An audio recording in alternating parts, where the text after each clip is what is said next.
Hi, my name's Eunice, and today I'm going to be informing you about gangs. The three main points that I'm going to be talking about gang life are why and how people join, how gang members differentiate themselves, and the type of crime that they commit. Blood in and blood out is a term that has been heard for many years, and we all know that it's a gang-related term. Blood in means that a gang member has to draw blood in a way that the gang feels they should, and it's also a symbol of everything that they have to be putting in for the gang. Blood out means that the only in one way out of a gang is death or to shed their blood. Before I had actually explained this, did you all know the actual meaning of these words? With this example of this term, we see that becoming part of a gang are both physically and emotionally hard. Being part of a gang is not only a group of persons working together as Webster's dictionary defines it, but a family that protects one another when in need or trouble. The gang leader decides what is always going to be going on, as for example, the crimes, and he also decides on the name, color, and signs for his gang. Being different is very important so confusion within gangs won't happen whenever committing a crime or when walking down the street. By joining a gang members not only join it to do crimes or be popular. Gang members usually join a gang, as statistics put it, because their family members don't have a bond with them. They don't have love and affection at home, so they want to find that somewhere else. And by joining a gang, the gang members offer the love and affection that they don't have. I mean, they don't really tell them they love them, but by the actions that they do together, they're showing that love towards them. Especially because they defend each other until death. By entering a gang, a person has to either get beat up or has to commit a very serious crime, as for example, murder or any other kind of felony. Whenever joining a gang, people usually have to murder a close family member as a symbol for them not to, as a symbol that they're not gonna have to, that they're not gonna back down very easily since it was really hard for them to commit that murder. After joining a gang, the person has to live and hide out from other gangs, by other rival gangs, because they can't be seen by the other gangs because they will be fighting or running away from their lives. Other gang members want to show who has the most power between them, so they don't care if they have to kill them or do anything to them. Gang members differentiate themselves by the color they use, the name, letter, symbols, and the name, letter, and symbols that they use. And they also live in certain places, so they differentiate themselves, and they have their own spots in their own cities. I'm going to be talking about Bloods and Crips the most. Bloods use the color red, and their symbol is a crown with 3 points and the word Bloods below it, and that symbol is in color red. Their hand symbol for them, they spell out the word Bloods with their fingers.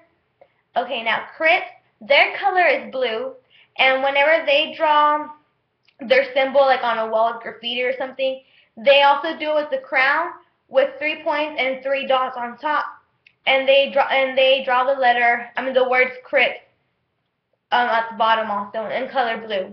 Their hand symbol for them is the letter C, and the Crips usually live. Well, they originally came from California, but they all spread out and moved across the whole United States, and they still claim Crips. So that's how gangs got in other states and other cities. The Bloods originated from New York, and after that they all moved down to the west, and they still claimed and they still are Bloods, and that's how the other gangs grew in other cities, as I had mentioned before. The type of crimes that they commit. They usually smuggle and sell drugs. That's the crime that they specify more on, since that brings money into their gang, and everybody, well, they sell it to other little minors that sell drugs, so they know who to sell it so they can buy more. The National Drug Intelligence Center in Texas affirmed that gangs involved in drug crimes are responsible for violent assaults, carjackings, drive-by shootings, home invasions, robberies, and firearm violations. The Texas Highway Patrol leads the nation in criminal arrests and seizures of drugs and currency. Between 60 and 80% of drugs pass through Houston alone. So Houston is known to be a pretty big city for drug trafficking. Gang members also rob people and kill the witnesses that are around.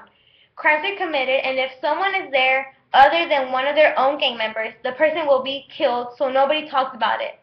I'm going to use the Hell Angels motto as an example, which is crazy. When I saw that, I was like, whoa. Okay, their motto and attitude about violence is that 3 people can keep a secret if 2 are dead. Yeah. So 2 have to be dead in order for that secret to keep on going. So they don't care what they have to do in order to keep their secret in the down low. Gang members kill other gang members and other gang members' families.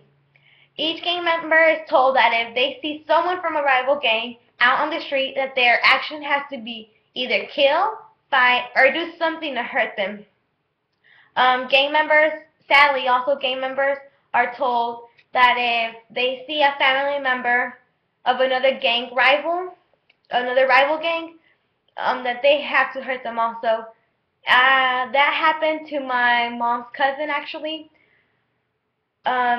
He was 18 years old, and they saw him. They shot him because his brother was in a gang, and they saw that he was just alone on the street, so they just shot him so they could show who had more power between the 2 gangs, and it was 2 rival gangs, and it did end with his life. They shot him in the back of the head, and his life ended in that instant.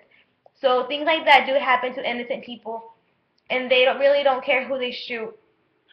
Being informed about gangs doesn't seem important to some, but it actually helps so that we understand why people in gangs act the way they do.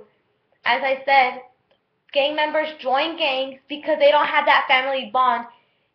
If we talk about this in early middle school, maybe inform parents also, I believe that the gang members numbers will be going down instead of increasing it, and instead of other gangs being formed around our cities. By increasing our knowledge in conclusion, by increasing our knowledge on this subject, we can find ways to help these gangsters to make better decisions before it's too late for them. So, yeah, that was it. Thank you.